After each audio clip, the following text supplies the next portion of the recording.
Okay, so good news and bad news. Number one, this is part 14 of Who the Fuck Did I Marry? Bad news, this is going to be the last post for the night. And the reason why, good news, tomorrow's my birthday. So I'm just going to make this video, post it, and then I will pick back up probably Friday because honestly, I truly want to enjoy my birthday tomorrow. I just want to enjoy my birthday.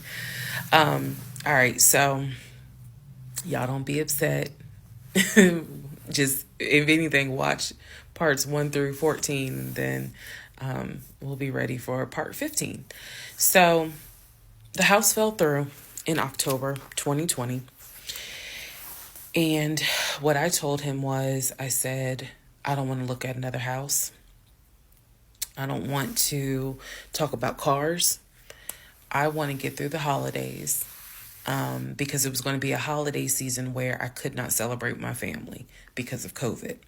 So I said, I just want to get through the holidays. I want to get through the end of the year. And we'll revisit stuff in January. I was very calm when I said it. No argument, nothing like that. And he said he understood. A lot of what fueled me staying in this situation really was the fact that, number one, I didn't want to be alone. Number two, I didn't want to look stupid by having the relationship end so quickly for everyone to be like, we told you something was up. And number three, I was ready to get married. And that ready to get married fueled a lot of stuff. And again, I was still making my audio diaries. So listening back to it, I knew something was wrong. I admit that. I knew something was wrong. But what I thought it was, truthfully, was like, why does it seem like there's always something? Like, why can't we just go ahead and get the house?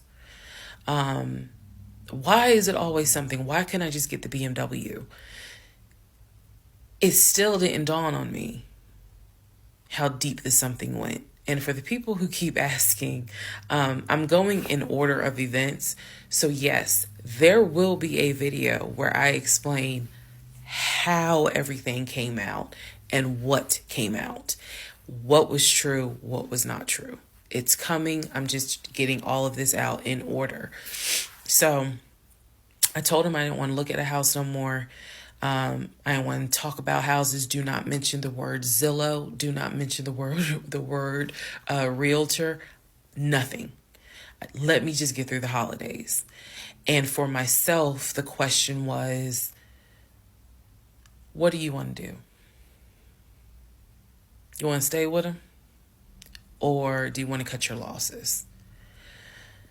And the part that kept me constantly second guessing myself was, what if he's not lying? What if he's not lying? Literally the conversation I had with myself was, there's no way he is lying about having money. You saw the paper from Chase. They don't just approve $750,000 for a mortgage for anybody.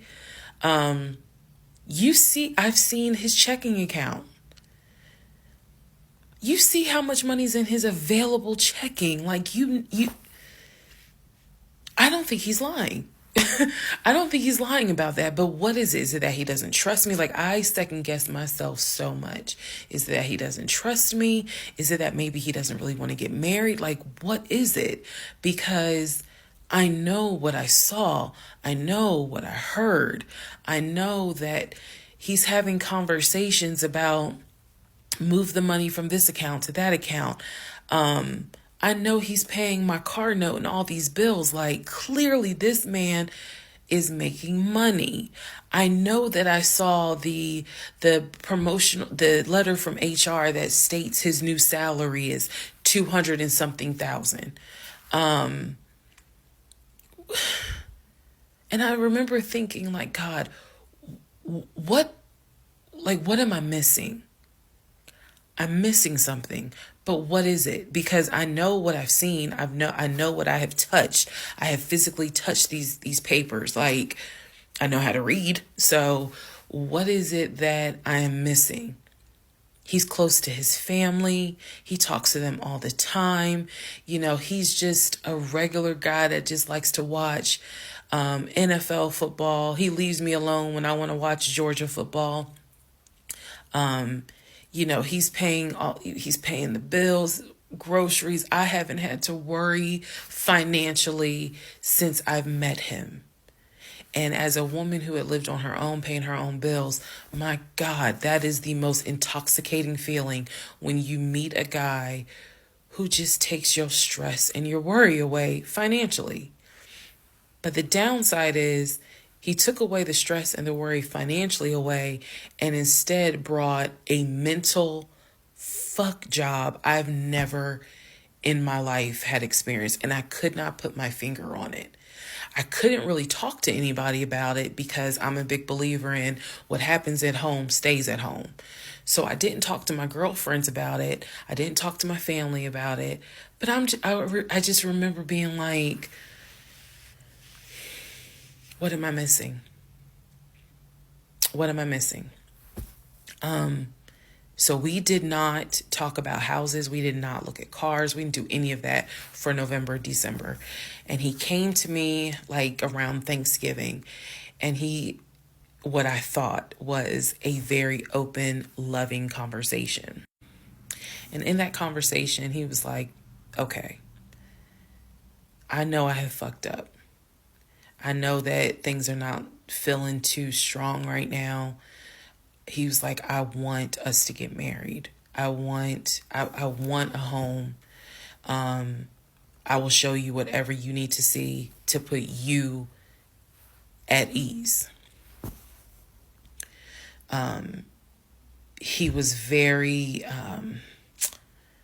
contrite. He was very just like, what do I need to do to put your mind at ease so that you know I'm in this and that I want this and that I love you and I want you to be my wife. So I was like, show me your accounts. He showed me his checking. He showed me one of his savings. He showed me a Chase savings. He did not show me the offshore. And he did not show me the U.S. Bank. So he showed me those two accounts, checking and Chase savings. So I knew that there was money. What I saw in those accounts, there was money.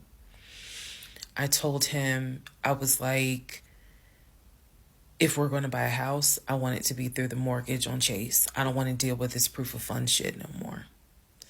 I said, I do not want to look at another house until the beginning of the new year. He said, okay. That is when we then had a conversation. So I guess I lied because we are going to have a part 15 or 16 tonight. But that is when we then had the discussion about marriage. And that is where religion came into play. Yeah, I'll give y'all the other part tonight. Stand by.